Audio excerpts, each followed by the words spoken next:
आज मैं इस न्यूज़ चैनल के ज़रिए से बीजापुर ज़िले की अवाम को और बीजापुर महानगर पालिका कॉरपोरेशन के कांग्रेस पक्ष से जो चुन के आए अल्पसंख्यक माइनॉरिटी के कॉरपोरेटर्स और हमारे मुस्लिम नेताओं को मैं एक विनंती रिक्वेस्ट करना चाह रहा हूं। आप अपने ज़ाती मुफाद के लिए, आप अपने ज़ाती वजूहात के लिए कौम की नीलामी ना करें।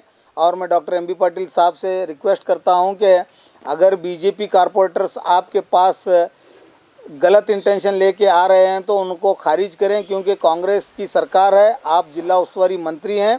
और हमारी एक आपसे रिक्वेस्ट है कि कांग्रेस अब बीजापुर महानगर पालिका कॉरपोरेशन का अगर कोई मेयर बनना है तो वो कांग्रेस पक्ष का कॉरपोरेटर मेयर बनना ज़रूरी है और कांग्रेस पक्ष का कैंडिडेट ही डिप्टी मेयर बनना ज़रूरी है, क्योंकि हमारी सरकार में आप एक पावरफुल मिनिस्टर हैं और पूरे बीजापुर ज़िले के जात्यातीत यानी कि धर्म, कौम और मज़हब के नाम पर नहीं, सेकुलरिज्म के नाम पर आप पॉलिटिक्स किए हैं, आपका घराना पॉलिटिक्स किया है। ये आप एक एग्जाम्पल हैं। इस वजह से ये कम्युनल शक्ति वाली पार्टी बीजेपी पार्टी को आप किसी किस्म की मदद ना करें। और दूसरी चीज़, मैंने देखा है कि बीजेपी के कॉरपोरेटर्स आपके नाम का गलत फ़ायदा लेने की कोशिश कर रहे हैं और कौम और मुसलमानों में, दलितों में और बीजापुर ज़िले की जनता में आपके नाम पर धब्बा लगाने की एक साजिश के ज़रिए से काम किया जा रहा है। उसमें कुछ हमारे कांग्रेस के हाई प्रोफाइल लीडर्स भी शामिल हैं आपके नाम पर धब्बा लगाने की कोशिश में। इस वजह से मैं गवर्नमेंट ऑफ कर्नाटका और डॉक्टर एम बी पाटिल साहब से रिक्वेस्ट करता हूं कि आप किसी कीमत पर बीजेपी वालों को किसी किस्म की रियायती न दें। और जहां तक मामला कोर्ट का है, वो कोर्ट में मेरिट्स के ऊपर केस चल रहा है। कुछ पिटिशनर्स, कुछ रेस्पोंडेंट्स मिली जुली सरकार करने की कोशिश कर रहे हैं, मगर वो कुछ होने वाला नहीं है। मेरिट्स के ऊपर अदालत में केस सुनवाई होगी। और मेरी ये रिक्वेस्ट है, मैं ऑलरेडी ये हाई कोर्ट का मैटर मेरिट्स के ऊपर अगर वो डिस्क्वालीफाइड डिक्लेयर हो गए तो कोई प्रॉब्लम ही नहीं। अगर मेरिट्स के ऊपर उनको क्वालिफाइड भी डिक्लेयर किया गया तो जिस दिन से वो चुने गए हैं, बीजेपी हो या कांग्रेस के 35 कॉरपोरेटर, वो 35 वार्ड्स के कॉरपोरेटर्स का भ्रष्टाचार और उनके illegal signature on the general body meetings resolution, ये Lokayukta prevention of corruption act के तहत ये अपराधी हैं। और इस मामले में मैं ऑलरेडी लोकायुक्ता और उपलोकायुक्ता बेंगलुरु की ऑफिस में कंसल्टेशन करके मेरी अपनी कंप्लेंट मैं ऑलरेडी राइटिंग में दे चुका हूं। कुछ डॉक्यूमेंट्स उनको वेरिफिकेशन के लिए वो मंगाए हैं।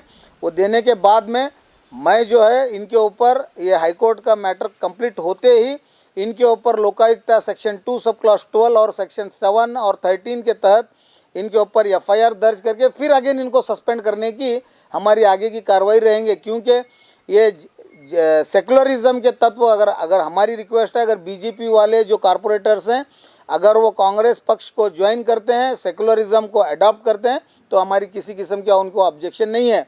अगर वो कम्युनलिज्म के तत्व सिद्धांत के ऊपर अगर वो स्टिकअप हैं तो मैं एम बी पाटिल साहब से रिक्वेस्ट करता हूं कि उनको किसी किस्म की मदद ना करें।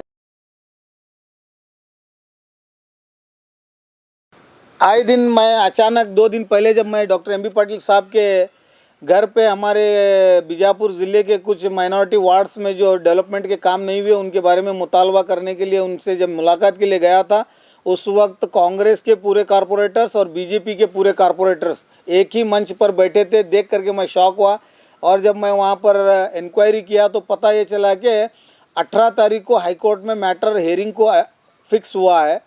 तो हाई कोर्ट की मैटर फिक्स हुआ है, सो उस वजह से केस विड्रॉल कराने और मेयर उपमेयर के कैंडिडेट सिलेक्शन करने की एक मीटिंग रखी गई है, ऐसा मुझे मालूम पड़ते ही मैं एम बी पाटिल साहब से रिक्वेस्ट करने के बाद में डॉक्टर एम बी पाटिल साहब का एक ही मौक़िफ़ था कि वो हर हाल में कांग्रेस का मेयर और कांग्रेस का डिप्टी मेयर वो बिठाएंगे। और उन्होंने ये वादा किया है कि कांग्रेस के बगैर कोई काम नहीं होगा। अगर कोई बीजेपी वाला अगर चाहता है तो कांग्रेस पक्ष को ज्वाइन करने के लिए ओपन उनके लिए दरवाजे खुले हैं। ये मीटिंग सुनते ही मैं आज आपके सामने बीजापुर की जनता को ये बताना चाह रहा हूँ कि जिस बुनियाद पर आपने अपने अपने कैंडिडेट्स को चुना था, कॉरपोरेशन के एक एक वार्ड में आपने अपने अपने, वो चाहे हिंदू भाई हो, चाहे मुसलमान हो, चाहे एससी हो, चाहे बैकवर्ड हो, जिन्होंने भी अपना अपना वोट अपने अपने कैंडिडेट को दिया था, उनकी अपनी अपनी एक आइडियोलॉजी थी। बट आज देखिए एक ही मंच पर कांग्रेस और बीजेपी के कारपोरेटर बैठे हैं, तो आपके सेंटिमेंट्स को उन्होंने किस तरह से आपके जज्बात के साथ खेला है, ये बीजापुर के 35 वार्ड की आम जनता को समझ में आना चाहिए। ये चुन के आने के तक जनता के बीच में पैर पकड़ने तक पक्ष वाले होते हैं, जैसे ही चुन के आते हैं अधिकार के लिए ना तो इनका तत्व है, ना इनका सिद्धांत है, ना तो इनकी आइडियोलॉजी है। आरएसएस एक प्रखर हिंदुत्ववादी संगठन के ये लोग डंके की चोट पर हिंदुत्व के नाम पर बोलने वाले आज कांग्रेस के जिला उस्तुवारी मंत्री के घर में अपने तलवे रगड़ रहे हैं, अपने घुटने टेक करके एमबी पाटिल साहब से अपनी भीख मांग रहे हैं मेयर उपमेयर चुनाव ने इलेक्शन के लिए। तो इस वजह से मैं जनता को एक रिक्वेस्ट कर रहा हूँ इस माध्यम के ज़रिए से, आप ऐसे ढोंगी राजकारणों से बचें। सेकुलरिज्म के ऊपर, संविधान के ऊपर जो राजकीय कर रहे हैं उनके साथ रहें, क्योंकि ये कम्युनलिज्म सिर्फ नाम का है या पावर के लिए है। इस वजह से मेरी रिक्वेस्ट है बीजापुर की जनता, ये एक मैसेज आप देख लीजिए कि ये पावर के लिए किसी के साथ भी कॉम्प्रोमाइज़ करने के लिए रेडी हैं।